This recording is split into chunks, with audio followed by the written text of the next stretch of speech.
പരിശുദ്ധ പരമാദിവ്യകാരുണ്യത്തിന് എന്നേരവും ആരാധനയും സ്തുതിയും പുകഴ്ചയും ഉണ്ടായിരിക്കട്ടെ.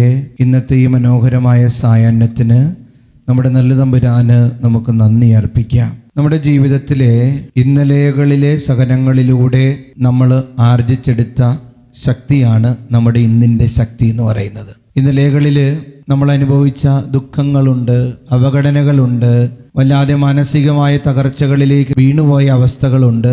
ആ സന്ദർഭങ്ങളിൽ ദൈവത്തിൽ ആശ്രയിച്ച് നമുക്ക് ലഭിച്ച ഒരു കരുത്തുണ്ട്. ആ കരുത്താണ് ഇന്ന് നമ്മുടെ ജീവിതത്തെ മുന്നോട്ട് കൊണ്ടുപോകുന്നത്.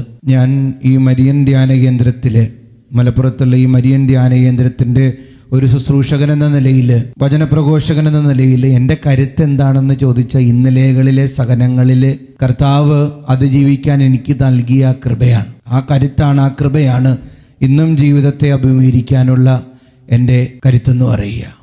ഇതുപോലെയാണ് നമുക്കെല്ലാവർക്കും, ഈ ആരാധനയിൽ പങ്കെടുത്തുകൊണ്ടിരിക്കുന്ന എല്ലാവർക്കും, ഇന്നലെകളിലെ സഹനങ്ങളാ ഇന്നിൻ്റെ വേദനകളെ മറികടക്കാൻ നിന്നെ സഹായിക്കുന്നത്. ഇന്നലെകളിലെ സഹനങ്ങളിലൂടെ കർത്താവ് നിനക്ക് തന്ന കരുത്ത ഇന്നിൻ്റെ ദുഃഖങ്ങളെ മറികടക്കാൻ നിനക്ക് കരുത്ത് നൽകുന്നത്. അതുകൊണ്ടല്ലേ സങ്കീർത്തനം 119:71 ദുരിതങ്ങൾ എനിക്ക് ഉപകാരമായി, തന്മൂലം ഞാൻ അങ്ങയുടെ ചട്ടങ്ങൾ അഭ്യസിച്ചുവല്ലോ. ദുരിതങ്ങളെല്ലാം ഉപകാരങ്ങളാന്നേ. ആ ദുരിതങ്ങളും വേദനകളും ഞെരുക്കങ്ങളും ഇന്നിൻ്റെ നിന്നെ നല്ലൊരു വ്യക്തിയാക്കി രൂപപ്പെടുത്തിയിരിക്കുന്നത്. പ്രഭാഷകൻ പറയുന്നത് എന്താ? സ്വർണം അഗ്നിയിൽ ശുദ്ധി ചെയ്യപ്പെടുന്നു, സഹനത്തിന്റെ ചൂളയിൽ കർത്താവിന് സ്വീകാര്യരായ മനുഷ്യരും. നീ സ്വർണം പോലെ തിളങ്ങുന്നുണ്ടെങ്കിൽ, ഒരു നിധി പോലെ നിന്നെ തന്നെ അമൂല്യമായൊരു വ്യക്തിത്വമായിട്ട് നിന്നെ രൂപാന്തരപ്പെടുത്തിയിട്ടുണ്ടെങ്കിൽ, അതിനർത്ഥം നീ ഇന്നലെ ദൈവം ഒരുക്കി വെച്ച സഹനത്തിന്റെ തീച്ചൂളയിൽ ഒരുക്കപ്പെട്ടിരുന്നു എന്നുള്ളതാണ്. അതുകൊണ്ടല്ലേ ബൈബിളിലൂടെ നമ്മൾ കടന്നു പോകുമ്പോൾ പൂർവ്വ യൗസേപ്പ് അദ്ദേഹം ഒരുപാട് സഹനങ്ങളിലൂടെ കടന്നുപോയി. പക്ഷെ അവസാനം അദ്ദേഹം ഈജിപ്തിന്റെ തലവനായി ഉയർത്തപ്പെടുന്നുണ്ട്. അദ്ദേഹത്തിന്റെ സഹനങ്ങളാ അദ്ദേഹത്തെ ഒരുക്കിയതും കർത്താവിന്റെ ചട്ടങ്ങളിലൂടെ അദ്ദേഹത്തെ നയിച്ചതും അവസാനം അദ്ദേഹത്തെ ഈജിപ്തിന്റെ അധിപനാക്കി ഉയർത്തിയതുമല്ല.